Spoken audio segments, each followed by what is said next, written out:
It's that time of year again, folks, where I make the same video I made 100 times, answering all questions I get in DMs about coming to live in Japan.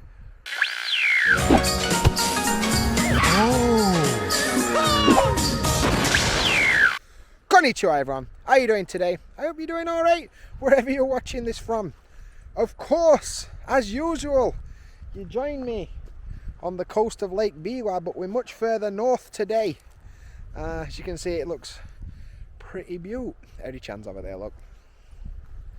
And over yonder, some mountains and some snow and that. Let me turn this around. Let me give you a bit of a view. There we go.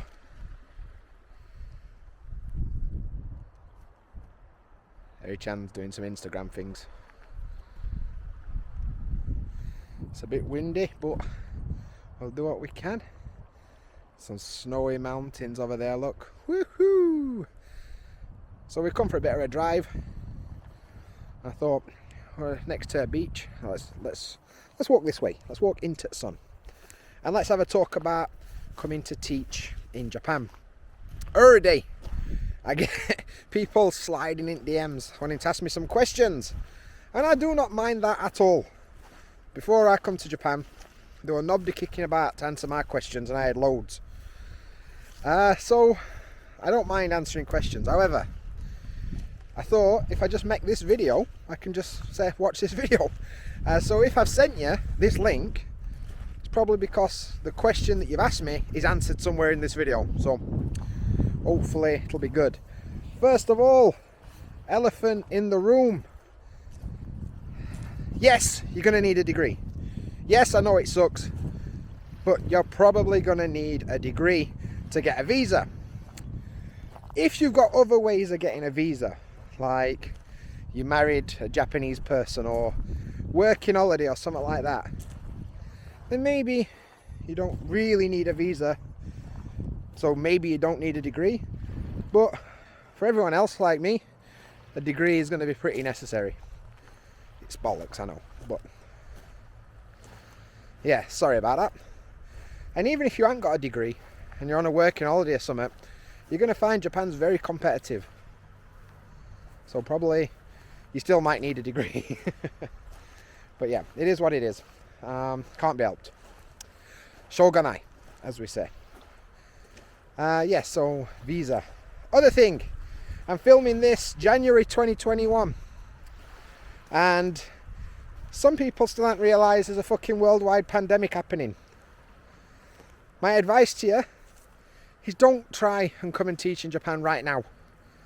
Shit's fucked. Technical term, shit's fucked. And even if you can get here, even if you do pay to quarantine yourself in an hotel out your money you ain't got yet, even if you do all that stuff, no jobs are guaranteed right now. Just why would you do it? Don't. Wait until things calm the fuck down, and then maybe think about it. Right. Frequently asked questions about coming to teach in Japan. First one, Eikaiwa or ALT? Okay, so let's talk about Eikaiwa, conversation school.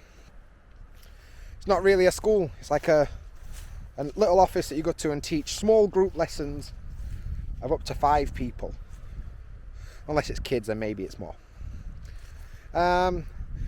Sometimes you'll do man-to-man lessons, and you probably will teach kids as much as you might not want to.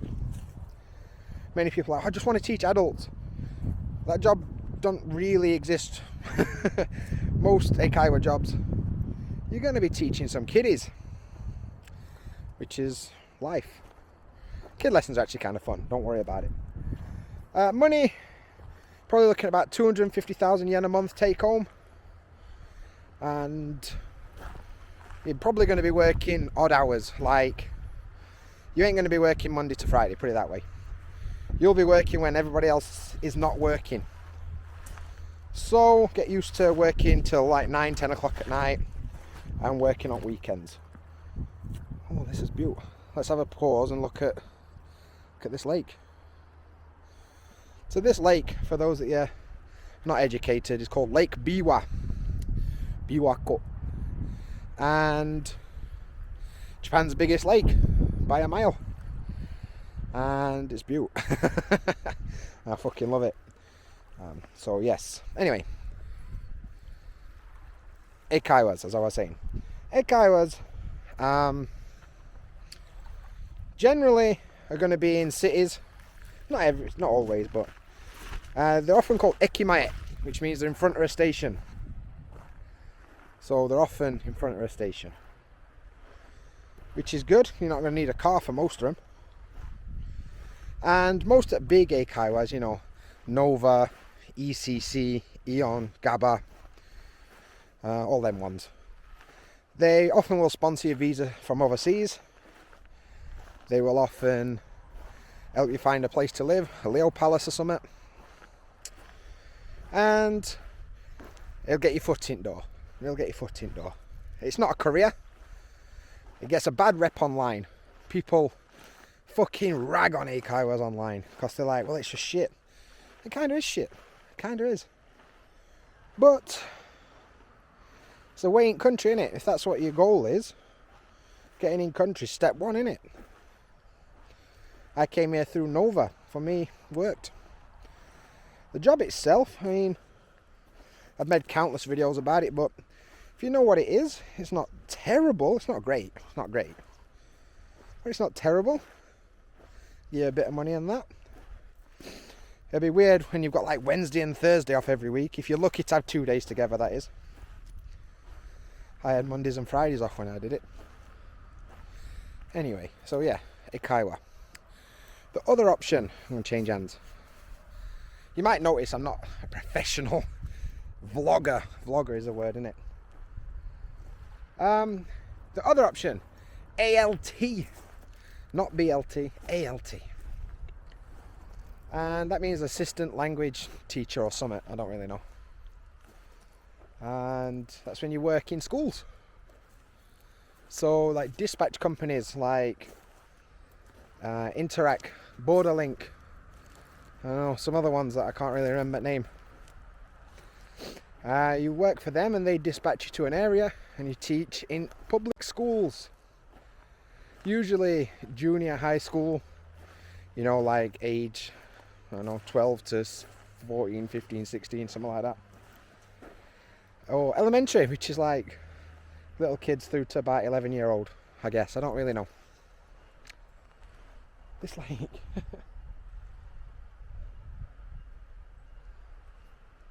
beautiful.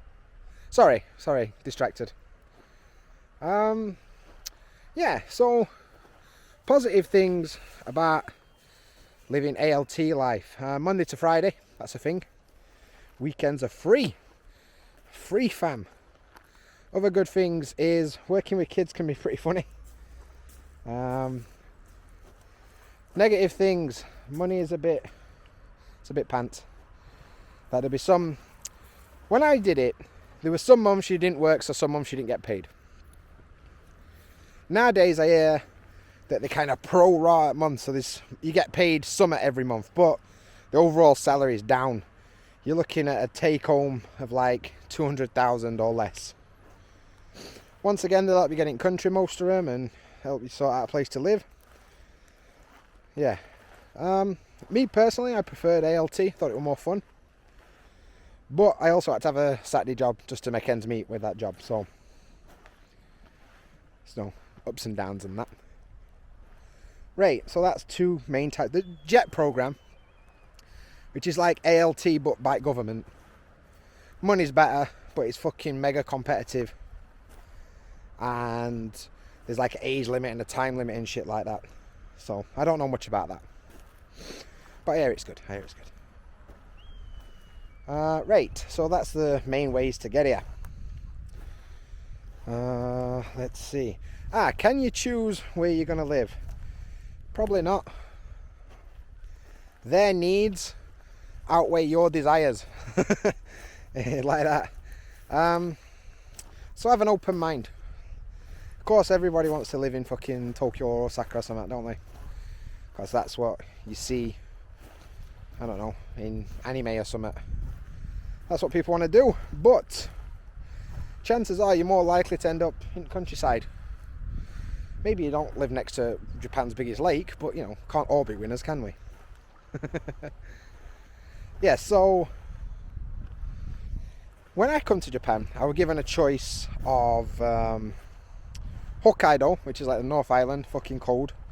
Tokyo, nah, I don't fancy it. Or Kansai, and Kansai is pretty big. Well, alright, Kansai then seems alright. Didn't know about it. Next minute they were like, you're going to live in a place called Akashi. Like most of you, I probably were like, what the fuck is Akashi when it's at home?